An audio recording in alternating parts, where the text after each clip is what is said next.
Nós vamos se colocar de pé, irmãos, vamos ler os Salmos.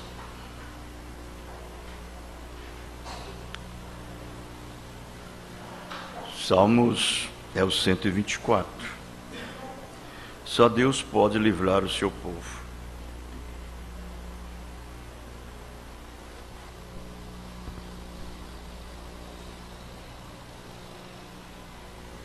Salmos número 124.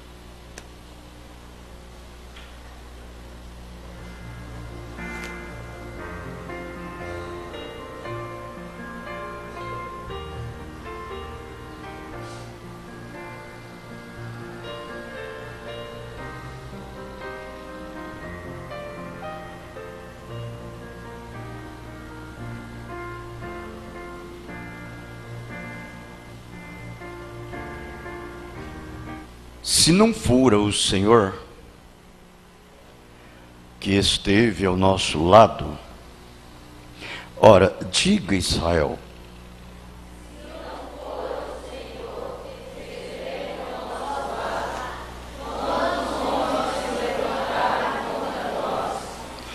eles então nos teriam engolido vivos, quando a sua ira se acendeu contra nós.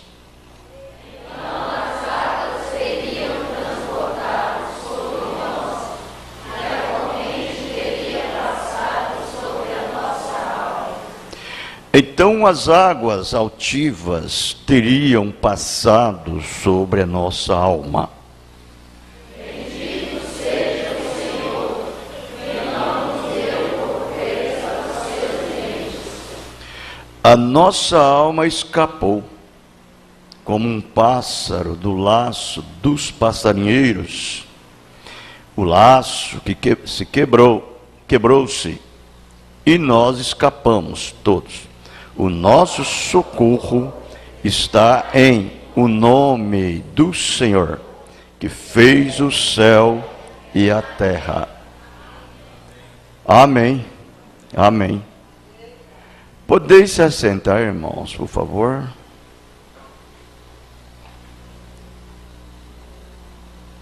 Agora, eu tenho aqui umas duas perguntas.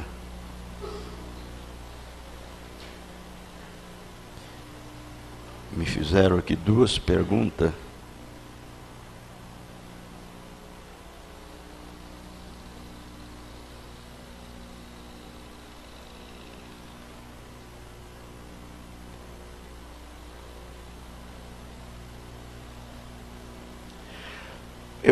Essa pergunta aqui eu já respondi a certa vez. Diz assim: bom dia, pastor, gostaria de saber se é errado um cristão tomar vinho na sua casa sem embriagar. Isso eu já respondi uma vez, né? Ou duas vezes já, e acho que vai ser na terceira vez com essa. Terceira vez. Aí vocês grava bem gravadinho no subconsciente e no consciente, para não fazer de novo essa pergunta, que senão eu vou fazer igual o Mombrano. Eu já respondi e não vou responder mais. Ela já foi respondida. Agora, cada um faz do jeito que quiser, né? Então, eu não tenho vício de tomar vinho. E nem luxo. A menos que esteja doente e é recomendado pelos médicos, né? Que é bom tomar um golinho de vinho por causa da sua frequente enfermidade, como disse Paulo para Timóteo. Por causa da sua frequente enfermidade, não toma vinho puro, né? Toma um pouquinho de água misturado. Um pouquinho de água. Agora, eles tinham costumes, eles não tomam outra coisa a não ser vinho. Então você sabe, o alemão, o italiano, catarinense, o gaúcho lá do sul, né? Não do norte. Sul. Os judeus é vinho, eles tomam só vinho. Então quase no lugar de água até é vinho que eles tomam. Mas o brasileiro, aqui do norte principalmente, só se for viciado no vinho, né? Não pode tomar uma cervejinha, não pode tomar uma cachaçinha porque acha muito feio. Aí então vai tomar um vinho. Eu não tenho esse luxo. Graças a Deus também não tenho esse tipo de enfermidade para exigir do médico eu tomar um golinho de vinho de vez em quando. Eu não tenho isso. Eu não tenho esse luxo, não tenho esse vício. Então eu não tenho de que tomar vinho. E para que tomar vinho? A menos que vou na casa de alguém e ele põe lá na mesa, lá na hora da refeição, aí eu tomo um golinho. Mas é ruim tomar vinho. Não gosto. É ruim.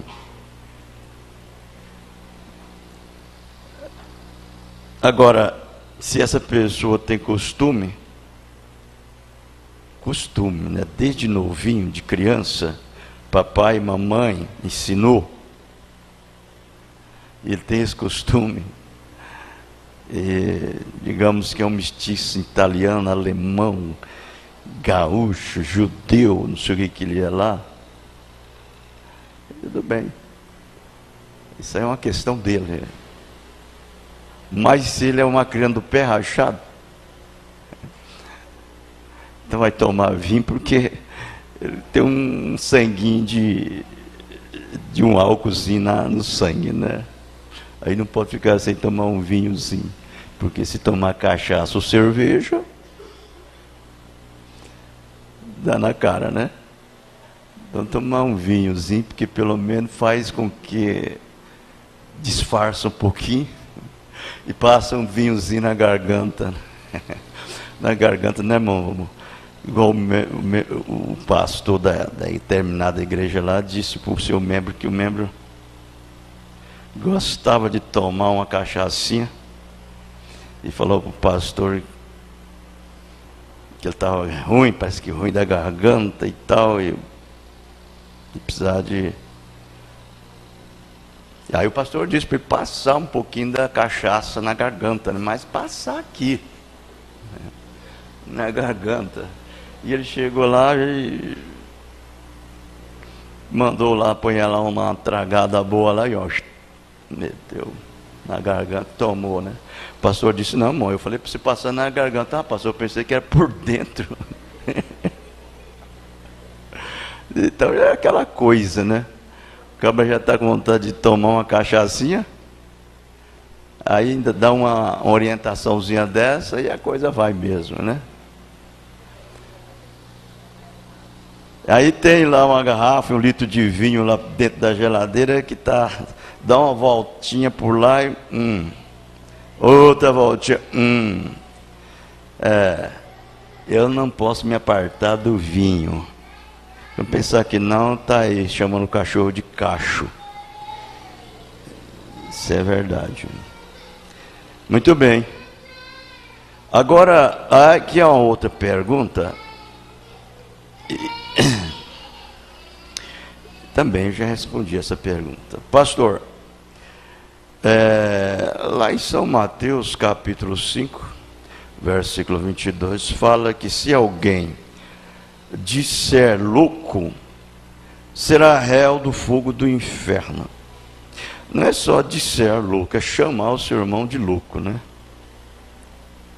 De louco. É réu do fogo do inferno. É verdade. Então eu nem falo, nem é difícil, né?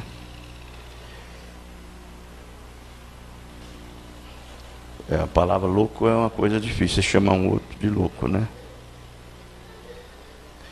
Então não deve ser falada, a menos que dá uma escapada aí, né, na hora do ímpeto, né?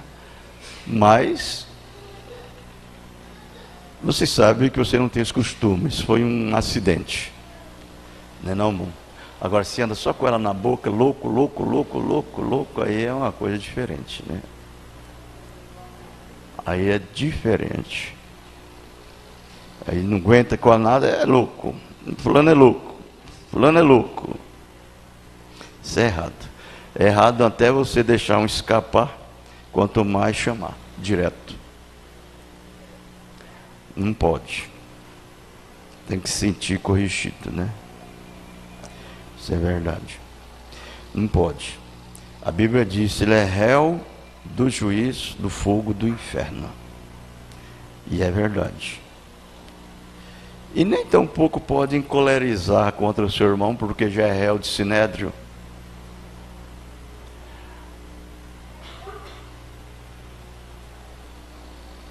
E quanto mais chamar de louco. Tudo bem.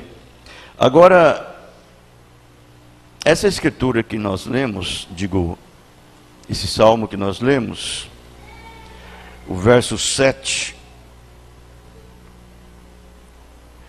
ele diz: a nossa alma escapou como um pássaro do laço dos passarinheiros. O laço quebrou-se e nós escapamos. Amém? É isso daí. Então, aquela pessoa que escapa dos laços do passarinheiro, que é o diabo, quando se trata a respeito da coisa espiritual, né? É ele. O laço quebrou e você escapou, significa que Deus fez uma obra na sua vida. Ele mudou a sua vida. De água para vinho, de pedra para pão. É uma pessoa nascida de novo, com uma nova natureza nele. Uma nova natureza nele. E isso daí faz com que os velhos hábitos todos é esquecido e jogado no mar do esquecimento. Não há mais. Porque você agora tem se tornado diferente. É uma nova criatura em Cristo. Qualquer coisa que sucede, que é o errado, você corrige aquelas coisas erradas. E não vive através daquilo. Agora você vive através ou por meio da palavra de Deus. Correto? É um cristão. É uma cristã. O laço que Satanás te armou, Deus quebrou ele. E você escapou do laço dele, das mãos dele. Você não é mais um prisioneiro, um escravo do diabo. Agora você é um homem e uma mulher livre. Você é devedor, não mais a carne e o sangue, mas você é devedor porque você deve a sua vida a Cristo. É só isto.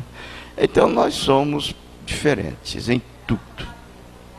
Em tudo na vida nós somos diferentes.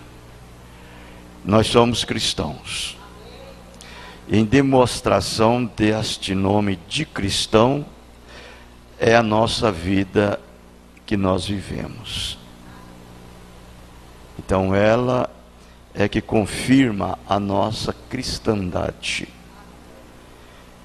Então nós devemos ter isto mais do que como uma profissão. Mais do que como uma profissão. Porque na verdade é uma revelação. O cristão genuíno, ele é revelado. Ele não é um cristão natural, ele é um cristão sobrenatural. Ele é revelado. E a revelação ela é mais do que um dever, porque a revelação é amor divino, não é mesmo? A revelação é amor divino. Quando Deus habita em seu ser, Ele revela-se a si mesmo a você. Deus é amor. Então é mais do que um dever. O dever é aquele que você tem de vir nos cultos na igreja como um cristão, no natural. É um dever. Você acha que é um dever. Acha que é um dever. Poxa, eu tenho que ir na igreja, tenho que estar no culto, tenho que isso. Mas o cristão, ele vem por revelação. O amor divino lhe faz ele sentir isto no coração, na alma, no espírito, mais do que um dever. Você obedece a Deus é por amor. Amor o seu nome, amor a sua palavra. Algo tomou forma, tomou lugar na sua vida. É diferente, não é mais o que você era antes. É uma pessoa diferente. Você se torna um estranho para o mundo, para as pessoas mundanas, mas um conhecido de Deus. Correto? Então, nada mais pode te assegurar. Você é livre. Você é livre. Não existe mais laço para te amarrar. Deus quebrou. Você sabe, cada arapuca que Satanás arma para um filho de Deus, Deus desarma aquela arapuca. Não é mesmo?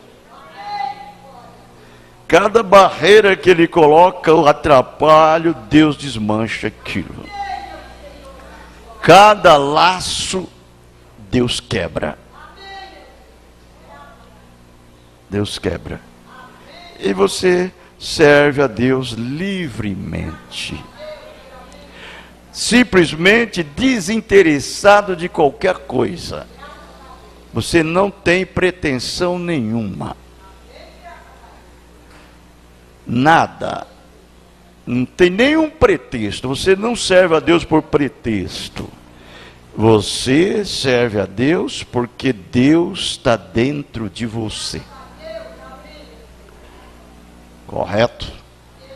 E então, nada para você é um atrapalho.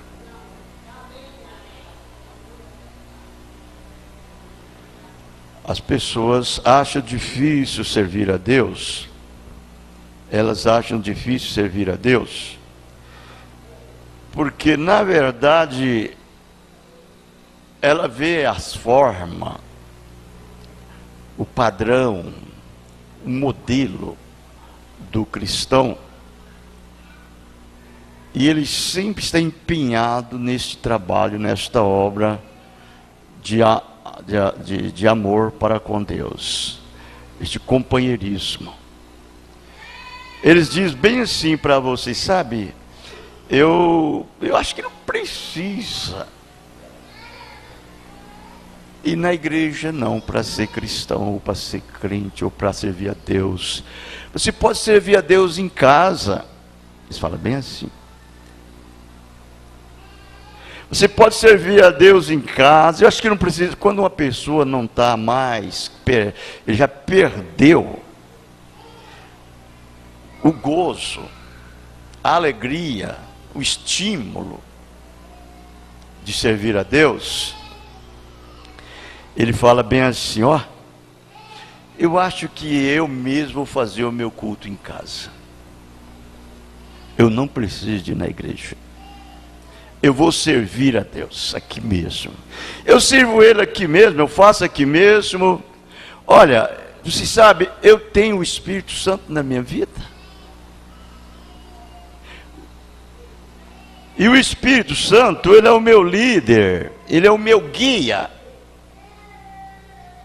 Então, eu não preciso de estar na igreja. Eu tô citando uma mensagem que o irmão Branham fala isso. É a mensagem Hebreus, primeira parte, capítulo 4 e 5. Parágrafo 52. Eu não preciso. O Espírito Santo já veio a mim. Ele é o meu líder. Eu agora posso fazer aqui na minha casa mesmo o meu culto. Tem deles que faz até a Santa Ceia em casa. Faz o pão, bebe o vinho. Agora não sei como é que ele vai lavar os pés. Só se lavar o pé dele mesmo, né? Ou então ele diz, sabe, não precisa nem lavar pés. Nada, para que lavar pé? Bobagem. Tem espírito de toda espécie.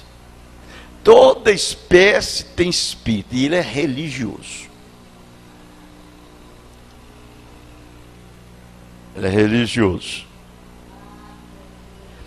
E quando Deus faz em você uma libertação, Ele quebra esse laço. Ele quebra essa corda que te amarra. Ele te deixa livre. E coloca em você o seu espírito para te guiar, para te dirigir. Agora o Espírito Santo não vai te guiar em outro lugar a não ser na palavra. Eu lhes garantirei, absolutamente. Porque a própria palavra, essa palavra é dada pelo Espírito Santo. Ela e o Espírito Santo são um e o mesmo. Quem falou a palavra foi o Espírito Santo. Foi ele que falou, ele escreveu. Tudo está escrito pelo Espírito Santo. Se eu disser, eu não preciso de ir mais à igreja, então a primeira coisa que eu tenho que fazer, irmão, olha, se eu disser, eu não preciso de mais à igreja, eu não preciso de mais no culto, eu não preciso de mais louvar a Deus lá na igreja, eu posso louvar em casa, fazer meu culto em casa, posso servir a Deus em casa, porque eu tenho o Espírito Santo, meu líder. A primeira coisa que eu tenho que fazer é rasgar Efésios capítulo 4. Capítulo 4, aquela página ali. É a primeira coisa que eu tenho que fazer na Bíblia. Rasga ela e diz assim, para mim ela não serve mais. Isso aqui foi o homem que escreveu. É a primeira coisa que eu tenho que fazer. Porque ali é onde está contido o quintuplo de Efésio. E o quintuplo de Efésio é o ministério do Espírito Santo. É o Espírito Santo. Para edificação da igreja. A preparar para o arrebatamento. Então Deus não queria mais aquilo dali. Então Deus não é, aquilo dali não é de Deus. Tá igual aquele pastor, ministro, sei lá, que foi para o seminário e estudando lá, e lá ele aprendeu nas escrituras que Marcos 16 não era inspirado. Que dali foi colocado pelo homem. E a mãe dele, que mandou ele para o seminário, e ela ficou doente. E estava quase morrendo. E ela mandou uma carta lá, e ele estava no exterior estudando. Mandou uma carta: meu filho, se você quer me ver pela última vez, venha logo me visitar, porque eu estou ruim. Ele não pôde vir naquele chamado. Ele não pôde. E ela estava tão ruim, e o vizinho dela, a vizinhança dela, era crente. Era crente de uma igreja que cria na cura divina. Foi lá e falou para ela que se ela quisesse a visita do pastor, o pastor ia orar por ela e ela ia ser curada. Aí ela disse: eu quero. Aí o pastor veio, orou por ela, ela foi curada.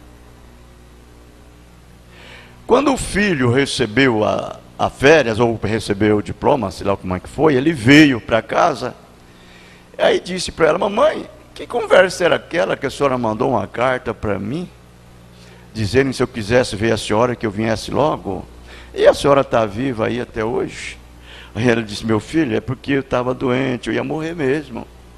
Mas acontece que fulana falou que se eu queria que o pastor viesse, orasse por mim. Eu disse que eu queria, e o pastor veio. E ele leu para mim Marcos 16. E orou sobre mim, eu fui curada. Deus me curou. Aí ele deu uma gargalhada. Ah, isso é história, mamãe. Não, meu filho, é verdade. Não, isso é história. Marcos 16 não é inspirado. Nós aprendemos lá que ela não é inspirado. Isso aí foi colocado pelos homens. É, meu filho? É, mamãe. E as outras escrituras? As outras mas Marcos 16 não. Ele não cria em cura divina. Aí ela diz: pois é, né, meu filho? Se Marcos 16 não é inspirada, me curou, o que não será as outras escrituras que é, meu filho? Você vê como é que é a coisa? Então, irmãos, o diabo é terrível. Quando ele não pode te puxar para o buraco, ele te empurra. É a maneira que ele faz.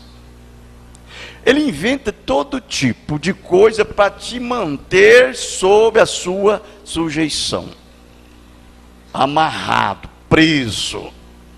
Se Deus não tiver misericórdia de você, você está perdido. Está perdido. Mas graças a Deus, como disse o Davi, a nossa alma escapou. Amém? Escapou como um pássaro do laço dos passarinheiros. O laço quebrou-se e nós escapamos. Estamos aqui. Amém? Não há tempo ruim para nós. Não há barreira para nós. Nada que o diabo coloca em nossa frente permanecerá. O nosso Deus é um Deus muito poderoso, muito maior do que o diabo. E nos conserva pessoas livres. Amém. Amém. Nós vamos, com as nossas cabeças inclinadas, sob o som somente clear, e nós vamos receber a mensagem desta manhã. Amém.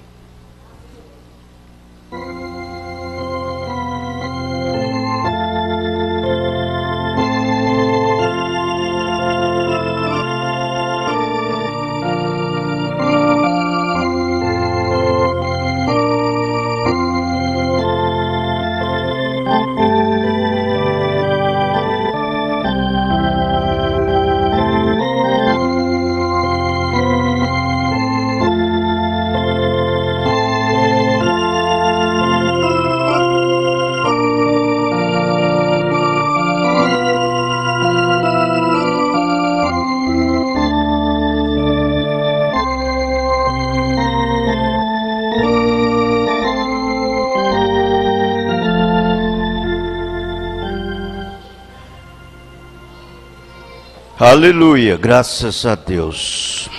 Amém, Jesus. Deus continue nos abençoando. Nós vamos se pôr de pés, por favor. Vamos ler 2 versículos É o 21 e o 22 de Apocalipse 3.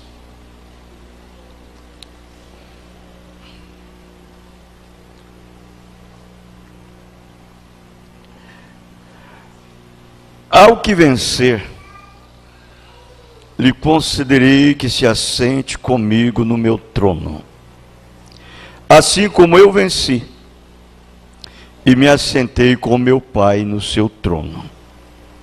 Quem tem ouvidos, ouça o que o Espírito diz às igrejas. Senhor Jesus, que nós sejamos para Ti como foi Sansão, como foi Davi, como foi José, como foi Moisés, como foi Josué, como foi Senhor Abraão, que sejamos nós assim também, livres, libertos, para Te servir. Não me importa quem quer que seja, Senhor, que venha com suas palavras, com seus pensamentos, que podemos permanecer fiel à Tua palavra.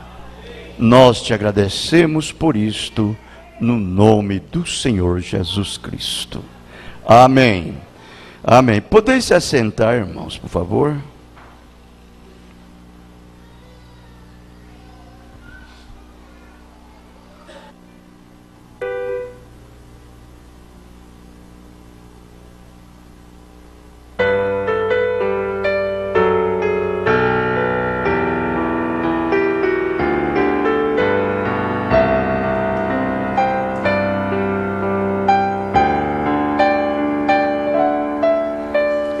És a nossa estrela da manhã,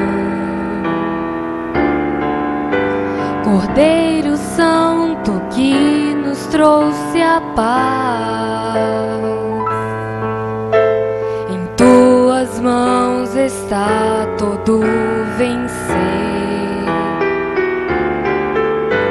resposta a todo aquele que clamar. A verdade é Tua palavra e não pode mentir. Por isso estamos aqui.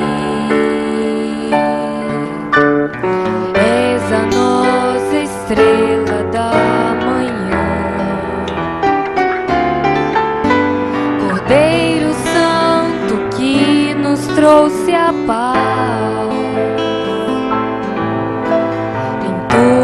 Mãos está todo vencer,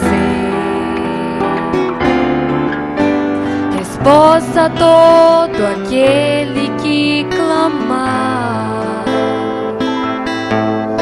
A verdade é Tua palavra e não pode mentir.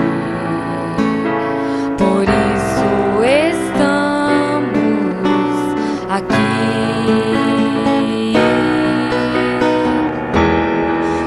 Louvamos, ó Senhor,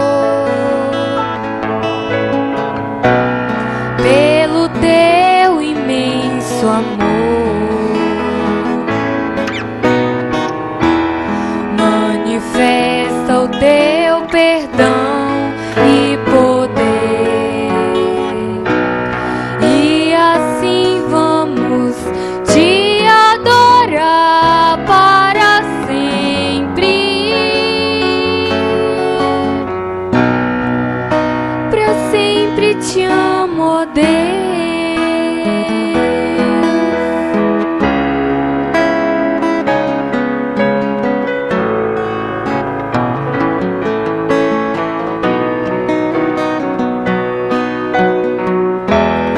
Te louvamos, ó Senhor,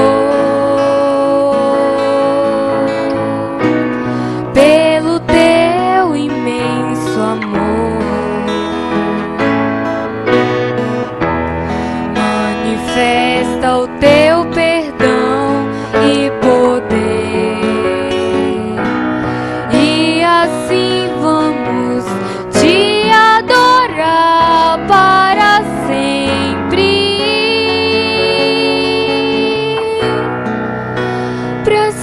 sempre te amo, ó Deus.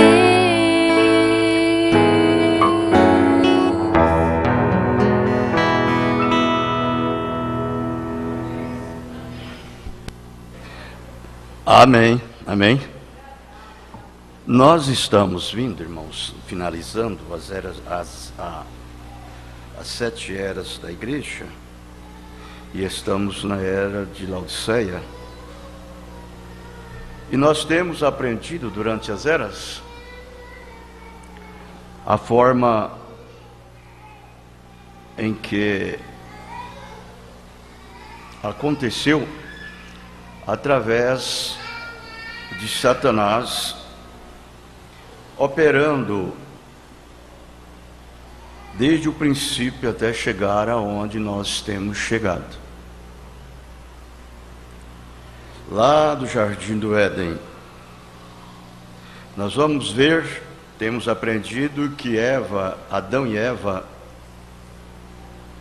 por afastar ou deixar a palavra de Deus, caíram e arrastaram o mundo em um grande caos. Por quê? Por deixar de ouvir a palavra.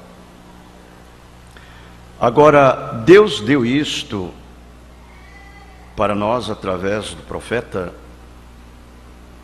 para que então nós possamos ter este conhecimento e sabermos que a única maneira a qual nós possamos conservar-nos em vida é em obediência à palavra. Você vai ver, nós paramos no parágrafo 150 dessa mensagem, a era de Laodiceia, e no parágrafo 149, o profeta, ele fala isso. Ele diz: recorde que temos mostrado claramente, através de todas as eras, que assim como Adão e Eva caíram, porque deixaram a palavra, assim também a era de Éfeso caiu por desviar-se ligeiramente da palavra, até que com cada era continuando a se afastar, temos um repúdio final da palavra pelo sistema pelo sistema mundial de igrejas. Então, nós temos aprendido que esta mensagem da era de Laodiceia, ela é endereçada à igreja laodiceana, mostrando o estado dela, a condição. Porém, mas também nós temos que saber que uma vez que você está fora da palavra, da hora que você vive, você está incluído dentro da era, ou dentro dessa igreja.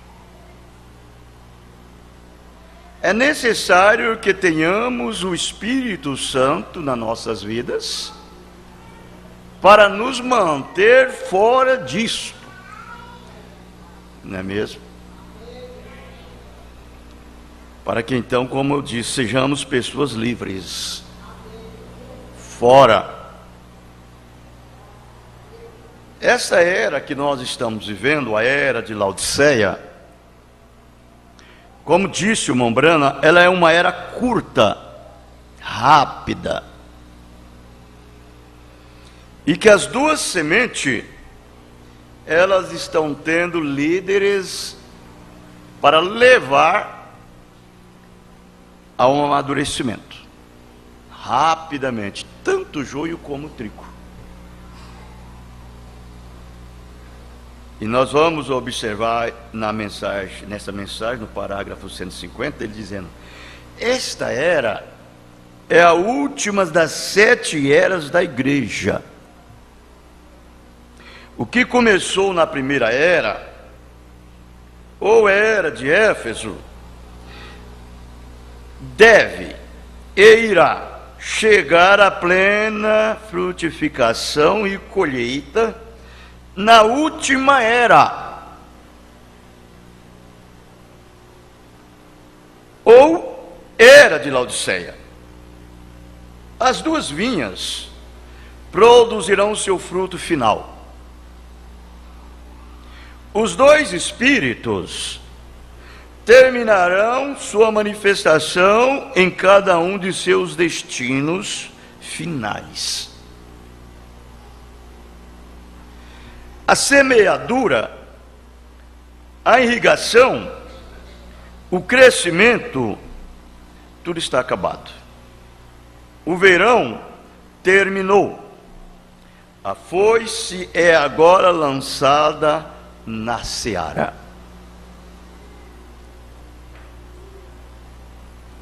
Bom, há 30 anos que nós vemos ouvindo isto, essa mensagem, falando do tempo do fim. E vocês, há muitos anos, a mesma palavra, batendo todo o tempo na bigorna. Todo o tempo é esse som. Todo o tempo é esse som. Agora, nós estamos em 2018 no nosso calendário romano, juliano, né? 2018, e o profeta, Deus reconheceu o seu ministério diante da igreja com toda a confirmação em 1933. E agora, esse mensageiro entrou em cena. O irmão Branham nasceu, eu digo, no seu nascimento natural, em 1909, né? 1909. Junto com o nascimento do irmão Branham, veio 2 homens junto também. Oral Roberts e Billy Graham. Veio junto, esses 2 homens. O irmão Branham viveu até 55 anos. Deus tomou e levou. Seu ministério foi essa duração de 50 até os 55 anos. Ele entregou o recado, a mensagem e foi embora. Ele disse: como foi nos dias de Noé, assim também seria na vinda do Filho do Homem. Nos dias de Noé plantavam, colhiam, vendiam, casavam, davam em casamento, construíam, edificavam, até a hora que Noé entrou na arca. E não viram. Como foi nos dias de Sodoma e Gomorra, assim também seria na vinda do Filho do Homem. No dia de Sodoma e Gomorra, Deus mandou 2 mensageiros também lá. Billy Graham, 2 anjos. E naquele dia, Deus veio e ficou com Abraão. 2 anjos desceu para Sodoma e Gomorra, foi tratar com os sodomitas, com os lotistas, e Elohim, o Senhor, ficou com Abraão. Provavelmente Elohim deu a promessa para Abraão e foi embora. Os 2 anjos desceu para Sodoma e Gomorra para tratar com os sodomitas. E Ló, quanto tempo eles ficaram lá, eu não sei, eu só sei dizer que eles cegaram os sodomitas. A mensagem deles foi para cegar os sodomitas. E tirou Ló na marra de lá de dentro de Sodoma. Foi a situação que foi. E nós observamos que nesta era que nós estamos vivendo, nesse tempo, Deus nos visitou também da mesma maneira, do mesmo jeitinho. Mandou os 2 anjos para os sodomitas, para os lotistas, e Elohim ficou com a semente de Abraão. Como ficou com Abraão, também agora nesses últimos dias ficou com a semente de Abraão. Trazendo a sua mensagem também, que é uma promessa de um filho. De um filho. Deus prometeu a Abraão que ele teria um filho através de Sara. Deus prometeu aquela promessa e foi embora e deixou Abraão sozinho. E os anos passaram. E Abraão ficou com aquilo arraigado dentro da sua alma. A promessa não ficou na cabeça de Abraão, porque se tivesse ficado, Abraão tinha esquecido. O homem é muito fácil de esquecer, irmãos. O homem esquece demais. Aquilo não ficou no intelecto, porque não era um sistema humano, não era um conhecimento humano, não era uma teologia humana, era sobrenatural. Por ser sobrenatural, aquilo teve que descer. E deu a Abraão o conhecimento, a revelação do que era aquilo dali. A Bíblia diz que Abraão creu. E não titubeou na fé, mas permaneceu firme. E Deus olhou para aquela crença imutável de Abraão, aquela fé inabalável, e imputou aquilo por justiça. Por justiça.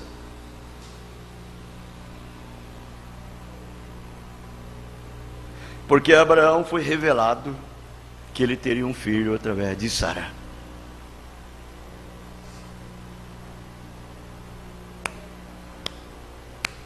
E os tempos passaram, como o nosso.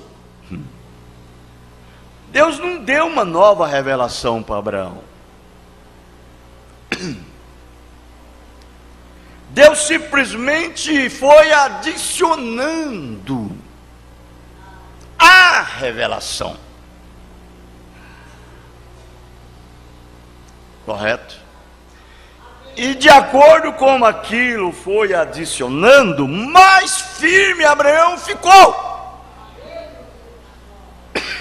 Você sabe por quê?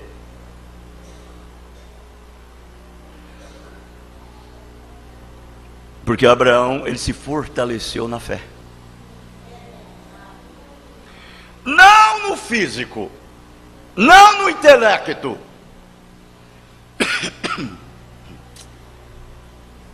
Ele se fortaleceu na fé.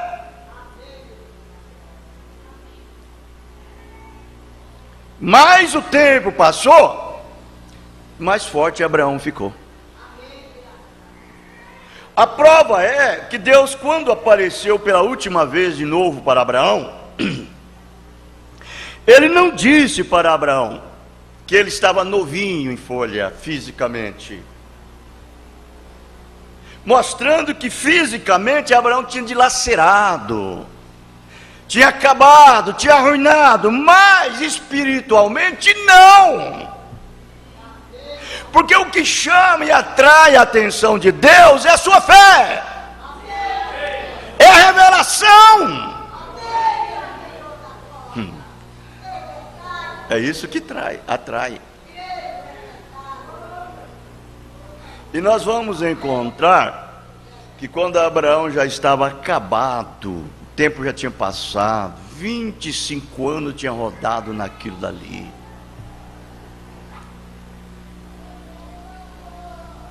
Depois que deu a promessa para ele, Abraão nunca enfraqueceu na fé, nunca falhou na fé.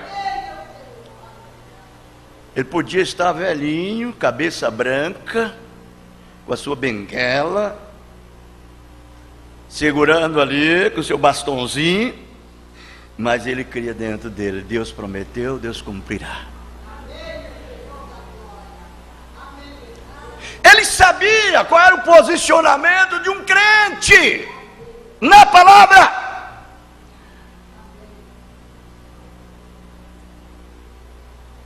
Quando ele já estava em tempo oportuno de entrar para a sepultura, descer ao sepulcro, Deus aparece para Abraão. Abraão disse que quando Deus apareceu, Deus disse: Abraão, eu sou El Shaddai, Abraão. Ele sabia aquela voz, ele conhecia aquela voz. Abraão conhecia a voz de Deus. A verdadeira semente de Abraão conhece a voz de Deus. Ele não é enganado por voz de estranho. Quando ele disse: eu sou o El Shaddai, Abraão, que é a palavra hebreia, né? Eu sou o El Shaddai, aquele que tem um peito, um seio.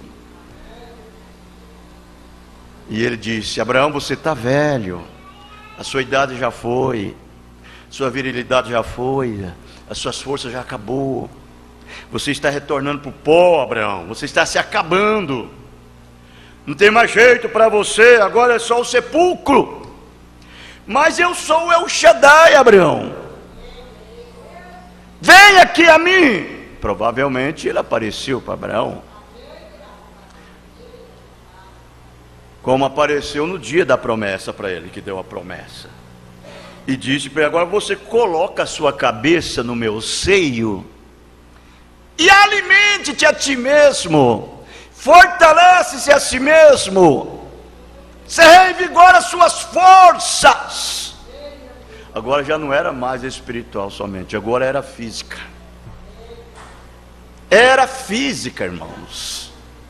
A fé de Abraão agora estava trazendo uma nova vida física.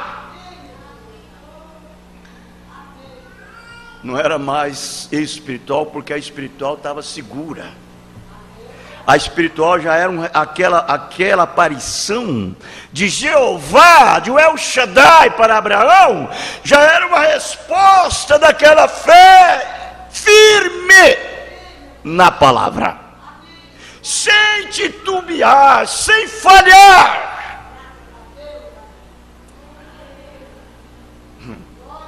Por isso que a verdadeira semente de Abraão, ela não enfraquece, ela não falha, ela é fervorosa, ela é fiel. Não é porque ela quer ser, não, porque isso não tem nada a ver com esforço próprio, humano. Isso não tem nada a ver, é a predestinação. É a eleição que faz isto. Você não precisa fazer nada, Deus faz por você. Ele quebra o laço do passarinheiro.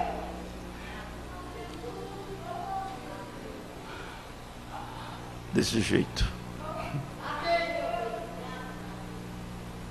A sua vida tem que fazer diferença, sim. Do Ló, desse crente morno, tem que ser diferente. Tem que ser diferente. Quando ele apareceu para Abraão, Abraão foi transformado com 90, 100 anos de idade. Estava com 100 anos de idade. Sara com 90 anos de idade. Tão boa quanto a morte.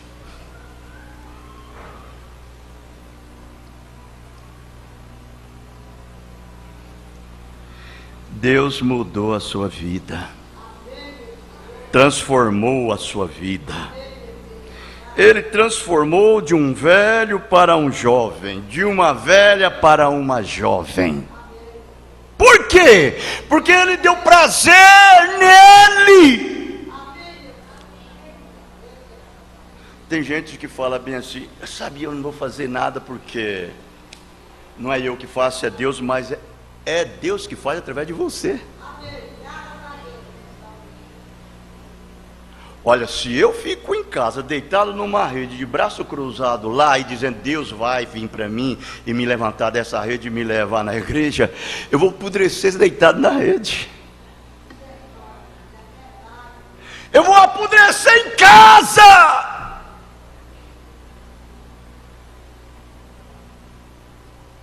Davi, ele disse no seu salmo: alegrei-me quando me disseram, vamos à casa do Senhor.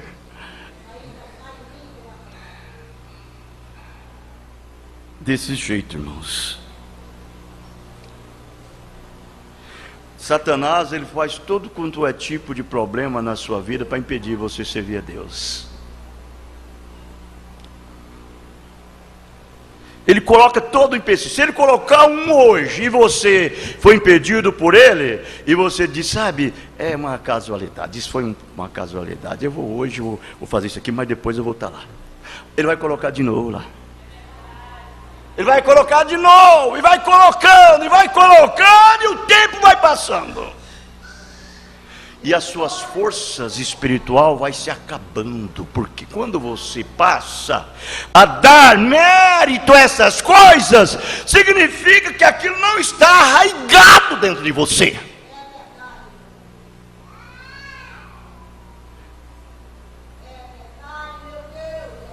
Não está. Porque quando está, há uma reação, você dá um pontapé naquilo. Há uma força no seu interior, há um vigor no escondido dentro do seu ser que dá um pulo.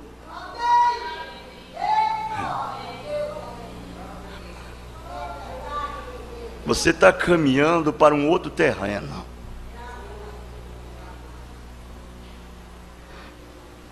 Por isso que Deus apareceu para Abraão bem no finalzinho. Abraão nunca enfraqueceu. Transformou. Quando Deus te transforma, Ele te revigora você. Você é revigorado das suas forças espirituais. Imagine, irmãos. Aquela vida velha de Abraão era a vida denominacional. Você sabia que era? Era um crente nominal ainda. Mas quando Deus transformou Abraão, ele se tornou uma nova criatura. É o mesmo que Deus entra em você e transforma você.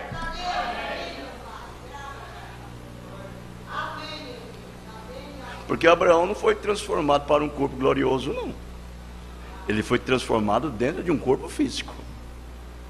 Foi num corpo físico, que só retornou-se à sua juventude, mas dentro de um corpo ainda cheio de pecado.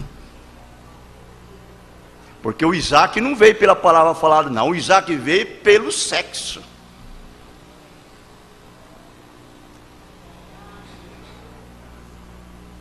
Correto? Ou foi o anjo que desceu lá para Abraão e criou o Isaac no ventre de Eva, ou digo, de Sara? Foi? Não, Deus não prometeu assim. Deus prometeu que Abraão ia ter um filho através de Sara.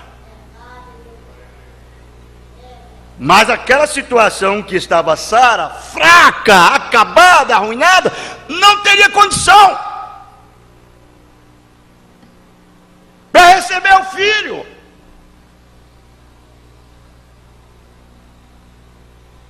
Abraão, arruinado, acabado, não tinha condição para receber o filho. Então Deus teve que transformar. É do mesmo jeitinho, irmãos. Deus nos transforma interiormente por dentro, para que então Ele possa nos transformar por fora. Aquela aparição de Abraão lá foi a sua fé por dentro.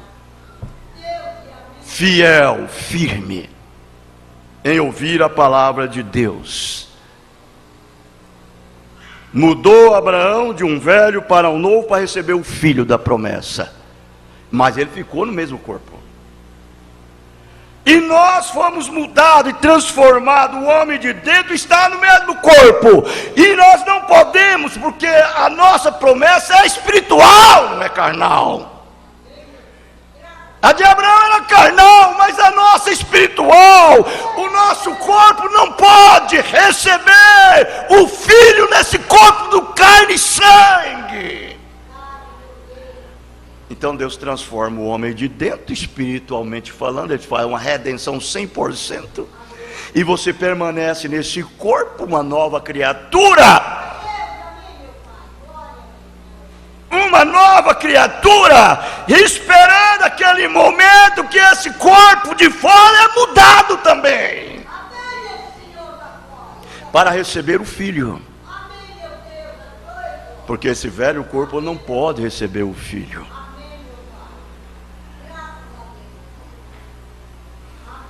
E esse que você tem por dentro, ele permanece fiel até o finalzinho, firme, agarrado na promessa. Jesus prometeu, ele virá. Ele diz que nós teríamos um corpo semelhante ao seu corpo, nós teremos. Vamos lutar, ele diz. O de dentro fala para o de fora, vamos lutar. Não é o de fora que fala para o de dentro, é o de dentro que fala para o de fora. Vamos lutar, assegurem, ganhem na promessa, mantenha-se firme. Não olhe para aquilo, não olhe para aquilo outro, não olhe para as falhas, não olhe para as fraquezas, olhe para a promessa. Aleluia. Porque aquele deterioramento, ou seja, daquela definição do corpo físico de Abraão, é as minhas fraquezas, é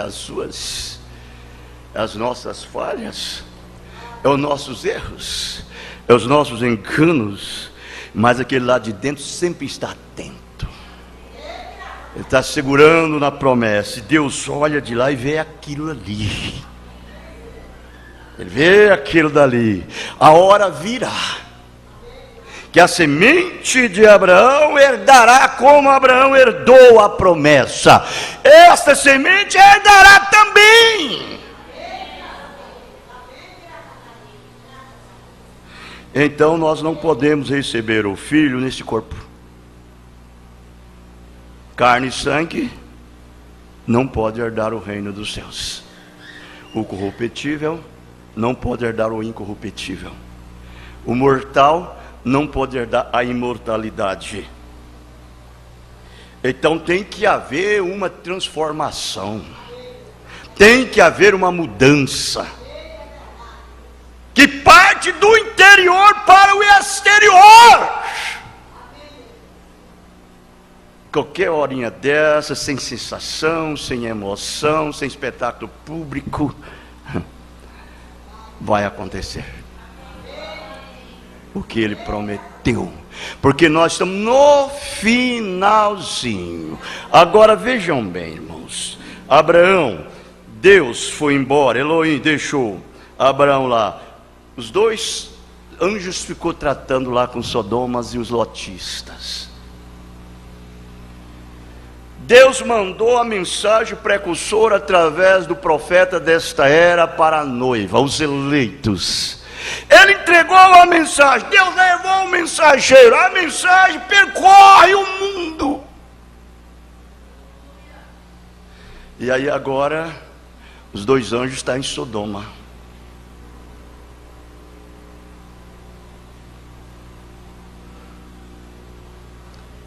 Nós estamos já no finalzinho, porque a velha Sodoma, ela não pode ser queimada. Essa Sodoma moderna, ela não pode ser queimada enquanto a semente de Abraão estiver na terra. E Deus respeita os seus dois anjos. Você sabia disso? Deus respeitava aqueles dois anjos. Deus falou, vai lá, trata com eles lá. Depois que eles saíram, Deus meteu fogo. E agora Deus já tirou os seus dois anjos. O que espera agora? É a Sodoma vai pegar fogo. Mas antes, a noiva sobe. Eu disse, Billy Graham, ele foi um dos anjos, como disse o irmão Brana. Ele morreu agora, né? Deus levou ele agora. 2018. Foi agora esses dias que ele foi. Deus levou ele. Então ele não é um tipo para a noiva. O tipo da noiva é o irmão Brana. Mas tem uma coisa: a Sodoma não poderia pegar fogo com esse anjo ainda em Sodoma. Ela não podia pegar fogo. Ele não tinha entregado ainda e acabado o seu ministério para cegar os sodomitas, cegar o mundo denominacional. Hora que o seu ministério acabou, Deus falou, agora vamos embora. Desde que agora a coisa é comigo. Nós estamos no finalzinho. Então ele está dizendo, a foice é agora lançada na seara. Na seara. Nos versículos 15 e 18 que acabamos de estudar, encontra-se o verdadeiro quadro do povo da falsa vinha madura e do falso espírito da falsa igreja. Eu sei as tuas obras, que nem és frio nem quente. Oxalá fora frio ou quente. Eles são morno. É crente morno, irmão. O crente morno, ele conforma com tudo.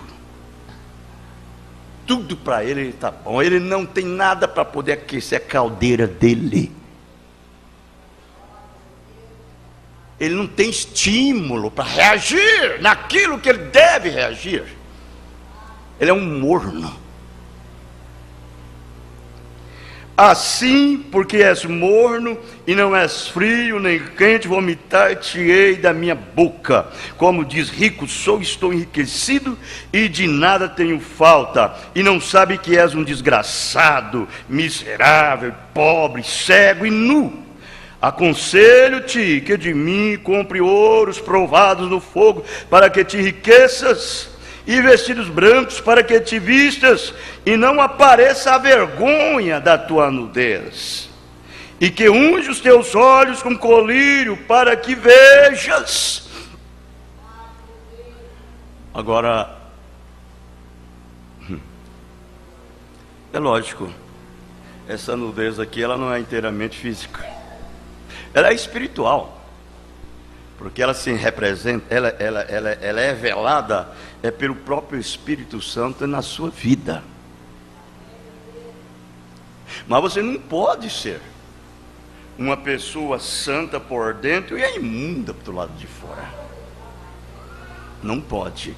Você vai ver que lá em São Mateus 12, o verso 22 ao 27, Jesus disse essas palavras: ou dizeis a árvore má, o seu fruto mau, ou dizei a árvore boa, o seu fruto bom.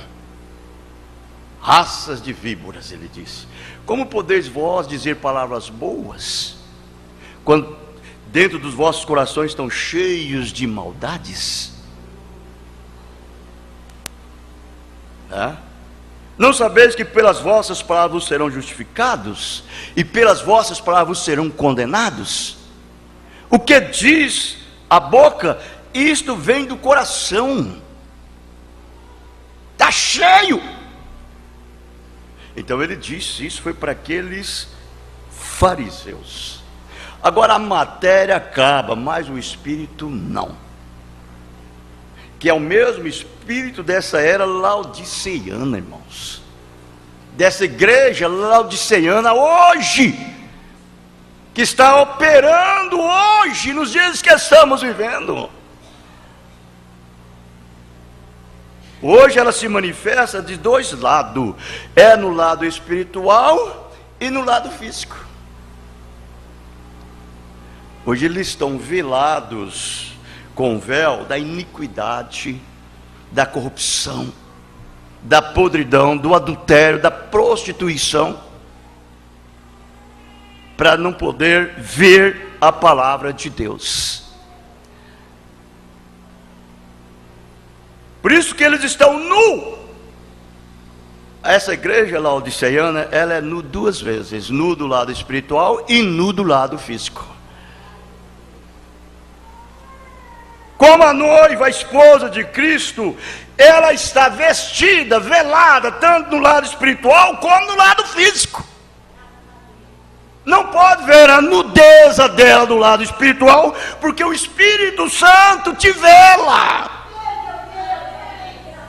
E não pode ver no lado físico, porque o Espírito Santo se manifesta em você.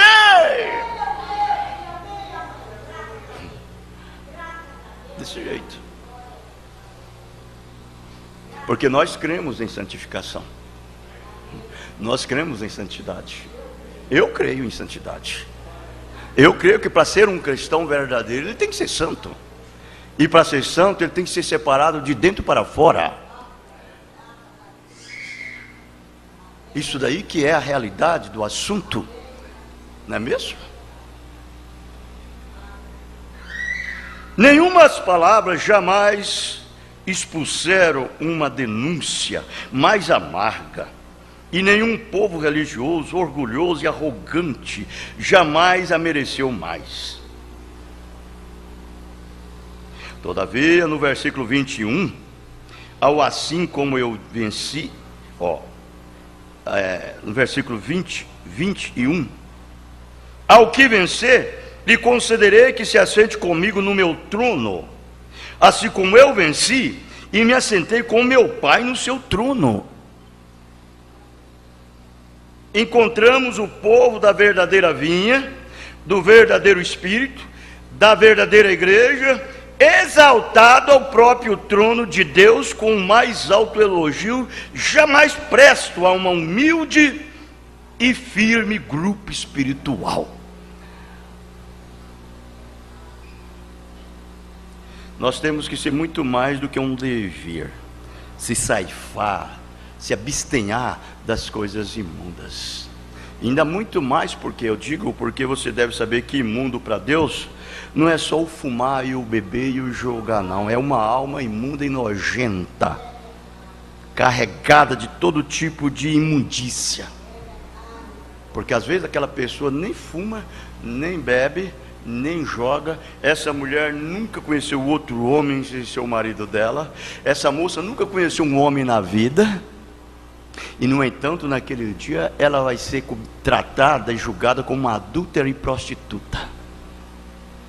E ela vai dizer: eu tenho sido pura como um lírio, nunca conheci outro homem a não ser meu marido. E passando com sua espécie de roupa mal vestida, e todos os homens cobiçando e o desejando. o seu corpo, ainda que eles não conseguirá, diz o profeta, mas ele já cometeu o adultério com ela, e ela é culpada, porque aquele que olha numa mulher e deseja em seu coração, ele já adulterou com ela. Correto? Agora, quando você tem uma alma limpa, uma alma pura, uma alma de Deus, a alma santa, dentro de você, que é seu espírito, você é seu espírito, dentro de você, aquela alma te faz uma nova criatura, e ela te limpa e te santifica do lado de fora. Você entendeu? As palavras de João Batista, que tão exatamente descrevem o Cristo em relação à verdadeira e à falsa igreja, agora acontecem. Mateus 3, 11 e 12. E eu em verdade vos batizo com água para o arrependimento, mas aquele que vem após mim é mais poderoso do que eu, cujas alparcas não sou digno de levar. Ele vos batizará com o Espírito Santo e com fogo, e em suas mãos tem a pá, ele limpará a sua eira, e colherá no celeiro o seu trigo, e queimará a palha com fogo que nunca se apagará. Você vê aí? Além dele dar para você a sua natureza, ainda dá o seu espírito, que é fogo. Porque a verdadeira esterilização não é você ferver na água, uma ferramenta, mas é você purificar ela no fogo. Não tem bactérias e germes que pode suportar. E Deus faz isso, além dele lavar você através da lavagem da água, da palavra, da verdade, ainda manda o fogo para purificá-lo. Porque o sangue te limpa, o sangue te santifica, mas o fogo do Espírito Santo te purifica. Ele irrompe em você em juízo. Agora você já parou para pensar você ser essa ferramenta nas mãos de Deus, purificada no fogo do Espírito Santo? Não fica nenhum resíduozinho de Satanás em você, nada. O fogo purifica. Isso dá a você o prazer de servir a Deus, o gosto de ser cristão, o regozijo, o estímulo, a alegria em lhe servir. É um vigor, é uma força, não é mesmo?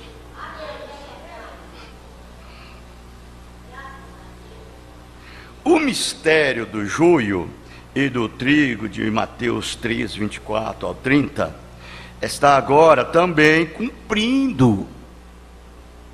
Propôs-lhe outra parábola, dizendo: o reino dos céus é semelhante ao homem que semeia boa semente no seu campo. Mas, dormindo os homens, veio o seu inimigo e semeou joio no meio do trigo, e retirou-se. E quando a erva cresceu e frutificou, apareceu também o joio. Então você vai observar que o joio não tem nada a ver com Deus.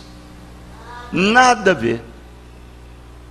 Tem nada a ver com a planta de Deus. Ela é inteiramente diferente. Pode ver que Deus plantou o trigo e acabou, foi embora. Depois, no enubrecer, no escurecer, no entardecer, veio o inimigo furtivamente e semeou o joio. Satanás semeou seu joio. E o joio é de Satanás, não é de Deus.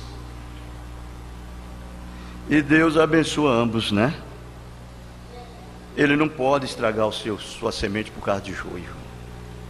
ele não estraga a semente dele por causa de joio, por causa de Satanás. Satanás disse: eu vou acabar com a plantação dele, eu vou jogar uma praga nela e vou destruir. Ele pensou que ele fazia, mas ele não sabe que Deus, ele é um grande agricultor. Ele é um grande, ele é perito em separar o joio do trigo. Ele sabe cultivar o trigo sem estragar. Digo, ele sabe tirar o joio e cultivar o trigo sem estragar o trigo. Ele é especialista. Ele o faz. Aí o joio, né, quando ele manda a sua bênção, a chuva e o sol, aí o trigo levanta as mãos e diz: glória a Deus, aleluia, graça, graça, bate palma. Também o joio diz a mesma coisinha: glória a Deus, aleluia, bate palma. Deus olha lá e vê. Deus sabe. Sim, eu sei muito bem quem é você. Eu sei muito bem quem é você. Aí então os seus discípulos, aquele servo, né, chegou e viu aquele joio no meio do trigo. Senhor, tu não plantou o trigo, a boa semente? Ele: sim, plantei. Ele já sabia. Mas então por que nasceu o joio no meio? Foi um inimigo que veio e semeou o joio. Senhor, o senhor não quer que nós arrancamos? Não. Deixa, porque se você for arrancar o joio, você vai estragar o meu trigo. Vai danificar o trigo. Você sabe quando você arranca um pé de joio no pé do trigo, ali vai arrancando um punhado de barro junto, e pode até arrancar um pezinho de trigo, ou pode fofar ele pode até sofrer um dano. Ele pode sofrer um dano, ele pode amarelar, até voltar novamente àquela cor original de novo, de um trigo forte, bom, com saúde. Ele sofre muito. Deus disse: não, deixe lá. Deixe, não mexe não, para não danificar o meu trigo. Eu conheço o meu trigo e sei quem é esse joio. Pode deixar comigo que quando chegar na colheita, eu vou colher o trigo. E o joio eu vou queimá-lo.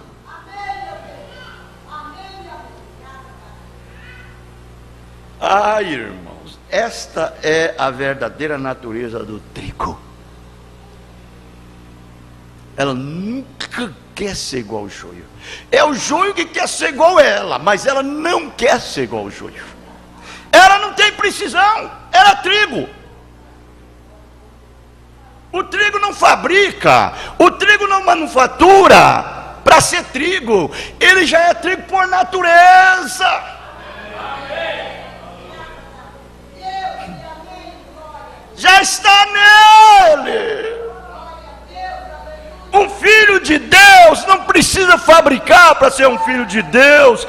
Ele já é predestinado para ser. Ele é um eleito. Deus elegeu nele antes da fundação do mundo. Por isso que a sua compostura, o seu comportamento, a maneira de agir, de atuar, é de eleito. Desde o dia que ele é plantado, que ele nasce, que ele cresce e é levado ao celeiro, ele nunca muda, é trigo. Aleluia.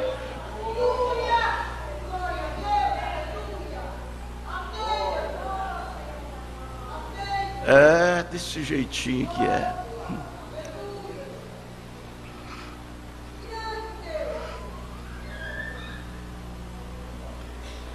Vejam. E quando a erva cresceu, frutificou, apareceu também o joio.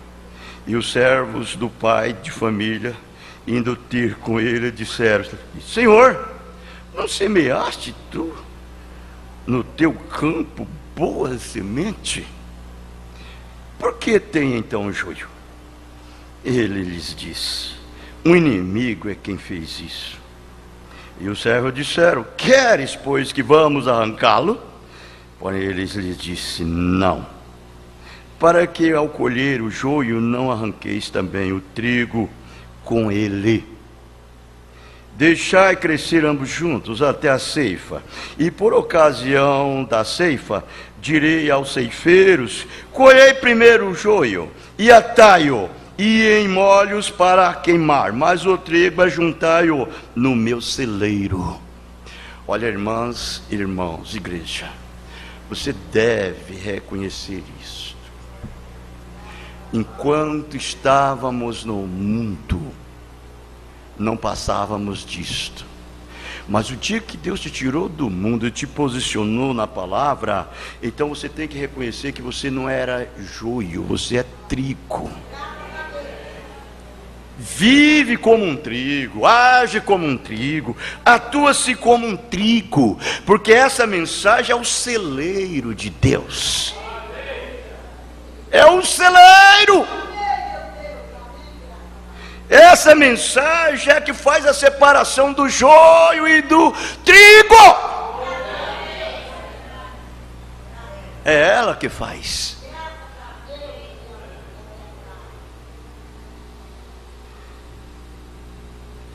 Agora, fique sabendo de uma coisa. Se aquele servo, que é o servo de Deus, ele é de Deus, ele tem o Espírito de Deus, ele tem a vida de Deus, ele é chamado por Deus para cuidar do trigo, não do joio, do trigo. Ele conhece e sabe qual é o fim do joio. Ele conhece e sabe qual é o fim do trigo, porque ele mesmo é trigo. Ele é trigo. Então ele sabe como o trigo deve ser.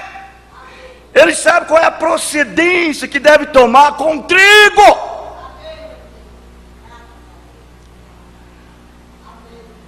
Você acha que Paulo chegou a dizer: sede os meus imitadores, assim como eu sou de Cristo? Porque Paulo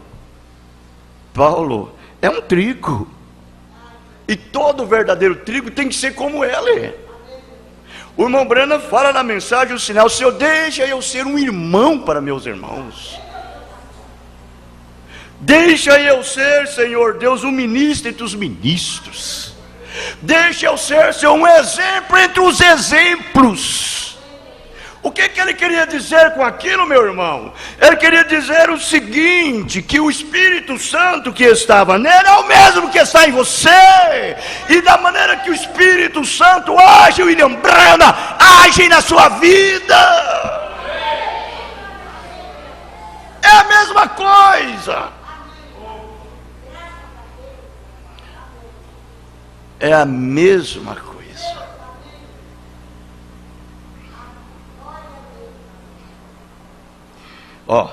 O trigo e o joio, que desde a primeira era até agora cresceram lado a lado, são ceifados. São ceifados. O que Nicéia planejou realizar, finalmente aconteceu. Com todo o poder da organização, a falsa igreja, abandonada qualquer vestígio, abandona qualquer vestígio de verdade, de verdade, e se esforça e se fortalece com poder político, com um apoio estatal, e planeja erradicar para sempre o verdadeiro crente. Mas justamente quando ela está para concluir o seu covarde plano, o trigo é juntado no celeiro. No celeiro. O trigo e o joio não mais crescerão junto, lado a lado. O joio não mais receberá a bênção de Deus devido à presença do trigo, porque o trigo terá partido e a ira de Deus será derramada no sexto selo, que resultará terminar na completa destruição dos ímpios. Vejam, dá para acontecer. Dá para acontecer. Ora, eu disse há pouco que a falsa vinha entrou em plena frutificação nesta era. Seu fruto se desenvolveria e amadureceria, isso é correto. Esta igreja inspirada pelo mal, cheia de iniquidade, será revelada como grão de mostarda que cresceu até tornar-se uma árvore onde aninharam as aves do céu. A sua cabeça estará o anticristo, o mistério da iniquidade. Tudo isso é verdade. E se é a verdade, então também, naturalmente, maturidade, se deixa eu ver aqui.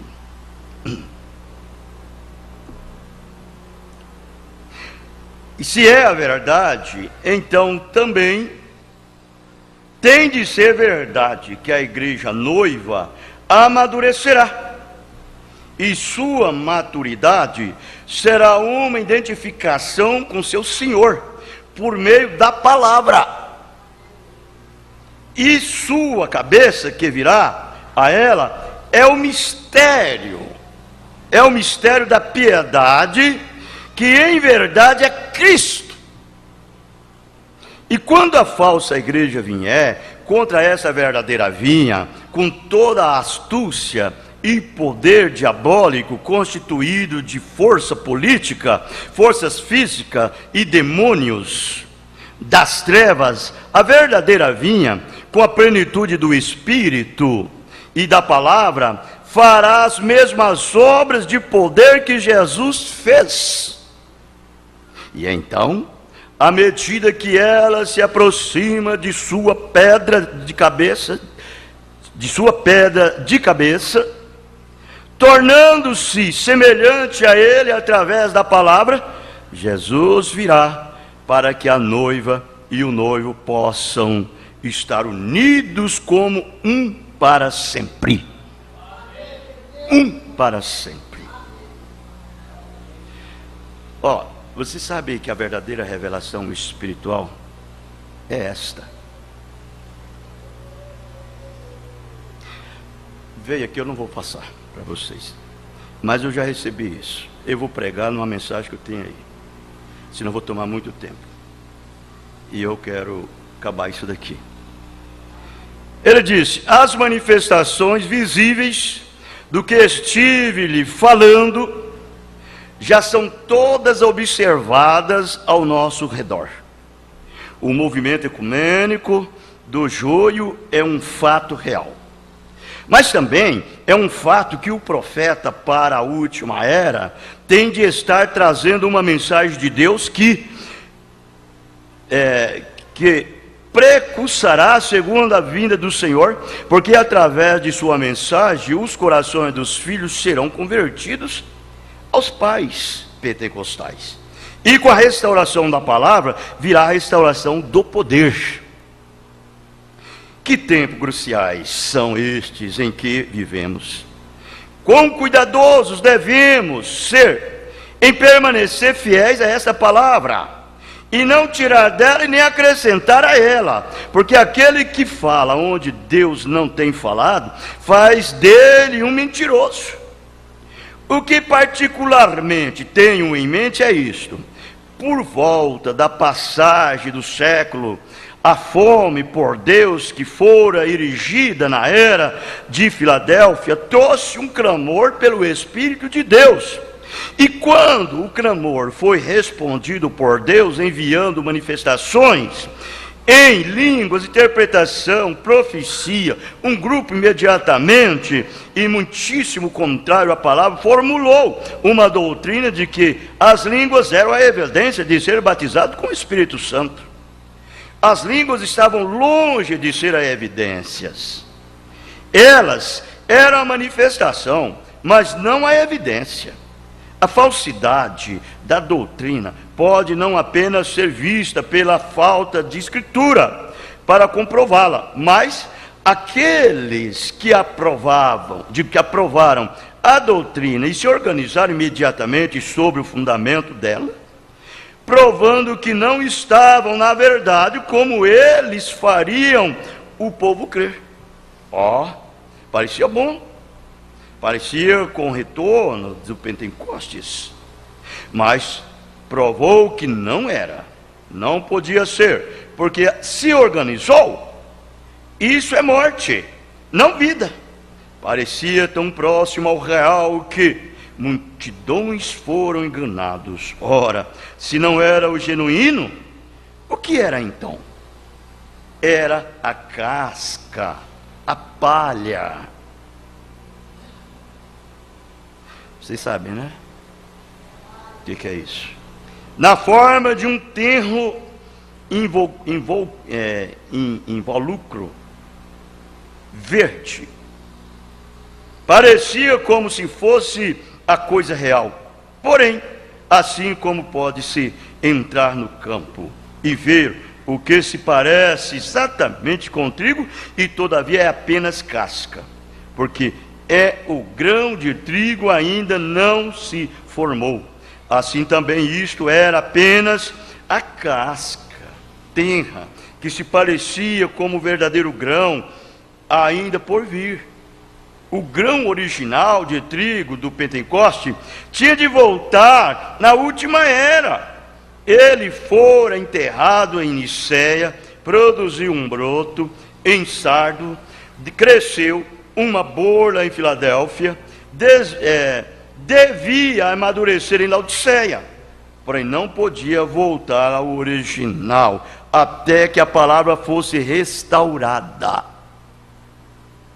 É a mensagem, primeiro Pentecoste, que era o grão da primícia, a verdadeira semente eleita, que era aquela igreja primitiva, que estava fora da era de Éfeso, era a igreja padrão, modelo, não era guiada e nem dirigida por homem, era maltratada, era perseguida e foi perseguida até a morte, mas permaneceu com o modelo da palavra, caiu no solo, morreu, nasceu na era de Martim Lutero, que foi o talo, a mensagem de Lutero.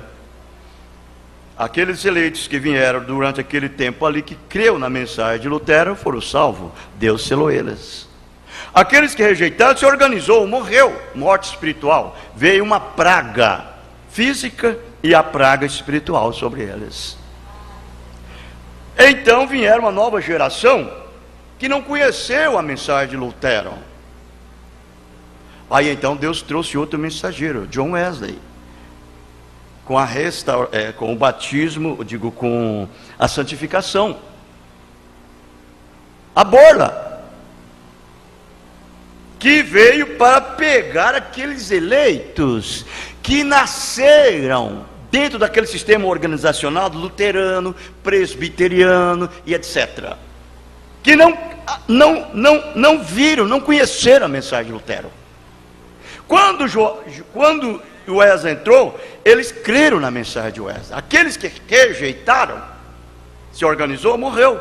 Aqueles que creram, Deus selou. Eles foram para o descanso, está na glória. Nasceram dentro daquela organização metodista, wesleyana, e etc, etc. Outra nova geração que não conheceu a mensagem de Wesley. Aí então Deus levantou quem? Um batismo espiritual da manifestação do Espírito Santo com os dons. Os dons. Aquelas pessoas creram nos dons, saíram. Quando saíram, aí então os outros permaneceram com a mensagem em torno daquilo lá, e os pentecostais saíram. Logo ele se ramificou e se organizou em torno de que a evidência inicial de ter o Espírito Santo é falar em línguas estranhas. Morreram ali. Mas saiu uma nova geração que não conhecia isso, não sabia dessas coisas, que é nós, a nova geração, os verdadeiros pentecostal, não aqueles entre aspas, mas os verdadeiros. Aí então agora não é mais reformador, agora é o anjo de Apocalipse 10:7. Ele é profeta, ele é vidente, ele é um mensageiro, ele veio para propagandar a trombeta de Deus, revelar, restaurar tudo que John Wesley não pôde, que Martim Lutero não pôde, os pentecostais, entre aspas, não pôde. Essas conexões que está toda desconectada, não estava corretamente no seu lugar posicionado. Batismo, posição da mulher, do homem, na palavra. Esse mensageiro veio para restaurar, trazer de volta aquilo que é original. Qual o último profeta do Velho Testamento? Malaquias, capítulo 4, versos 5 e 6. Elias virá primeiro e restaurará a fé dos pais aos filhos e dos filhos aos seus pais, para que eu não venha e fira a terra com maldição. E Jesus falou em São Mateus capítulo 17, verso 11: Elias virá e restaurará todas as coisas. E Pedro, cheio do Espírito Santo, em Atos capítulo 3, verso 21, diz que o céu está contendo Jesus lá, até o tempo da restauração de tudo. E Apocalipse, e Amós 3:7, o profeta Amós disse, ele profetizou: certamente o Senhor Jeová não fará coisa alguma, sem que primeiro revelar o seu segredo aos seus servos profetas. Amós 3:7. E aí vem a Malaquias, o último profeta, Malaquias capítulo 1, verso 4, versos 5 e 6, e Apocalipse 10:7. Mas no dia da voz do sétimo anjo, quando ele tocar a sua trombeta, que é essa mensagem, cumprirá o segredo de Deus como anunciou os seus servos profetas. Ele revelaria os mistérios escondidos. Então a incumbência do ministério desse profeta era restaurar, começando pelo batismo, e revelar os mistérios de Apocalipse. Revelou tudo para nós, tudo. E as coisas estão se cumprindo devagarzinho. Estão se cumprindo. E ele disse: o profeta ainda não tinha aparecido em cena, mas agora, de acordo com o tempo em que estamos na era de Laodiceia, o profeta mensageiro de Apocalipse 10:7 já tem de estar na terra. Aleluia, amém. Você estava pregando aqui, ele estava pregando essa mensagem, e ele falou assim: ele já tem de estar na terra. E eles não sabiam, né? Eles comendo com William Branham, comendo na mesa com ele, eles diziam assim: olha, um grande teólogo, um grande homem, e era amigo do irmão Branham. Ele disse: olha, irmão Branham, eu acredito que também nos fins do tempo, como foi naqueles dias, tem que haver um profeta hoje também. E comendo diante com o profeta, e não conhecia o profeta, não sabia que ali estava o profeta. E os eleitos sabem. Correto? Tem que estar na terra. Vejam, uma vez mais, o assim diz o Senhor: tem de estar aqui, pronto para ser manifestado com infalível vindicação. Desse modo, a verdadeira semente já está amadurecendo, e a seguir, a colheita. Irmãos, nós estamos no final. Não é tempo mais de ficar parecendo esse crente verde, essa flor, essa árvore de Natal. Nunca amadurece. A árvore de Natal, você sabe, ela nunca amadurece, sempre verde. Esse crente parece uma árvore de Natal, não amadurece nunca. O que você espera dele? O eleito já está maduro, já está posicionado. Está esperando é o rapto. Tempo de colheita, sim, tempo de colheita. As duas vinhas que cresceram juntas, entrelaçadas, seus ramos agora devem ser separadas. Olha, irmão, um batista não engana um eleito, um presbiteriano não engana um eleito. E nem aqueles que parecem também não engana. Porque os dois espíritos são tão parecidos que, se possível for, enganaria os escolhidos. Sim, mas tem um sim no meio que não deixa. Não deixa. A vida do manufaturado é uma, a vida do verdadeiro é outra. É uma diferença de sol com as trevas. O que o eleito faz, o manufaturado não consegue. Não consegue. Vejam, agora devem ser separadas. Os frutos dessas vinhas que divergiam tanto serão recolhidos em celeiros distintos. Os dois espíritos irão para os seus diferentes destinos. E agora é tempo de prestar atenção ao chamado final, que há de se somente para a noiva. Trigo, sai dela, povo meu. O trigo, para que não seja participante dos seus pecados, e para que não incorra as suas pragas do joio. Pragas do joio, pragas. Joio em si já é uma praga, e as pragas vão correr sobre eles. A grande tribulação do sexto selo, a grande tribulação do sexto selo. E Mateus 24. Vejam. O irmão Brana entregou essa mensagem, partiu em 1965, foi? 1965. Estamos já bem no finalzinho. Essa mensagem já percorreu, já apanhou todos os eleitos, eles estão na palavra, e agora ela está fazendo a separação do joio e do trigo. O trigo vive, reina e governa com o seu rei, como o joio também vive e reina e governa com o seu rei. Isso é verdade. Os dois têm uma vida diferente um do outro.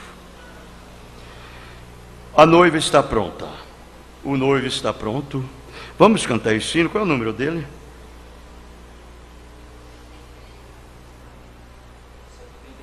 130. Ah, tá, 133. Vamos para cantar esse hino, 133.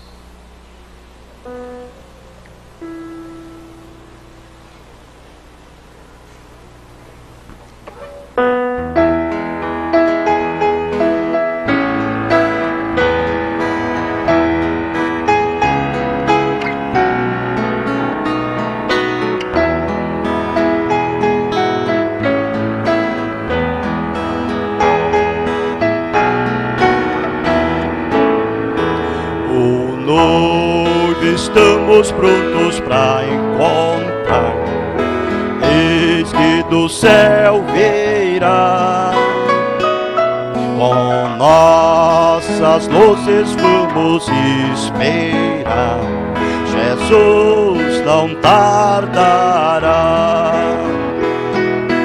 Oh, que gozo preparado está!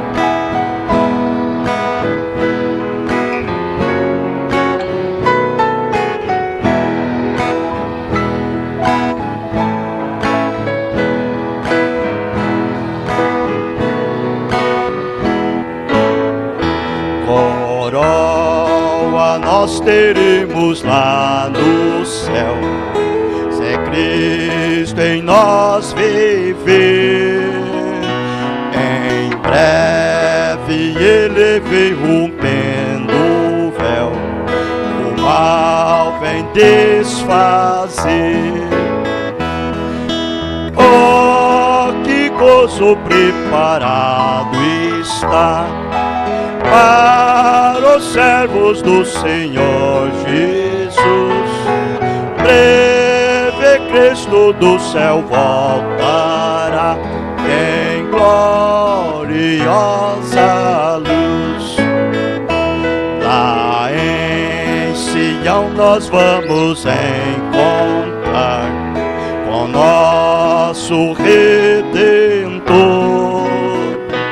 A glória eterna vamos desfrutar do divinal amor. Ah, que gozo preparado está para os servos do Senhor Jesus. Breve Cristo do céu voltará em gloriosa luz.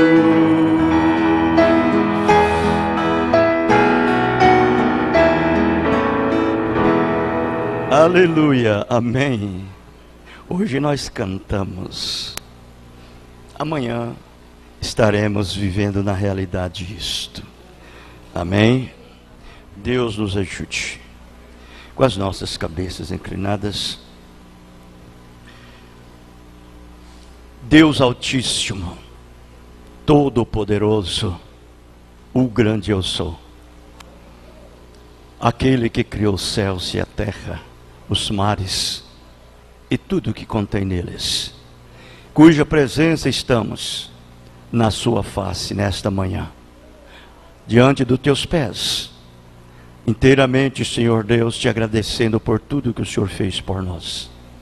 Aceita, Senhor, receba, em nome de Jesus Cristo nós te pedimos. Leva-nos em paz, guarde e nos protege de todos os males, agora e para sempre. Amém, Jesus, amém. Deus nos abençoe. Abençoe um outro no nome do Senhor Jesus Cristo. Estamos terminados. Amém.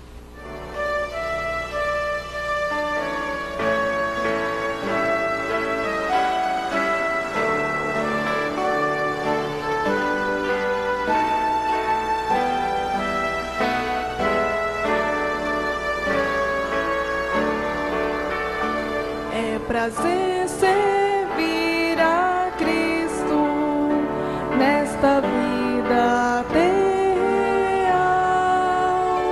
Enche a vida de louvores, de alegria divina. Há prazer na vida por Jesus e afasta o coração do mal. Cada instante é prazer sob a mão do seu poder. No viver com Cristo há prazer real. É prazer servir a Cristo, sobrepuja toda dor, pois maiores sofrimentos suportou o Salvador. Há prazer na vida por Jesus e afasta o coração do mal. Cada instante é prazer sob a mão do seu poder. No viver com Cristo há prazer real.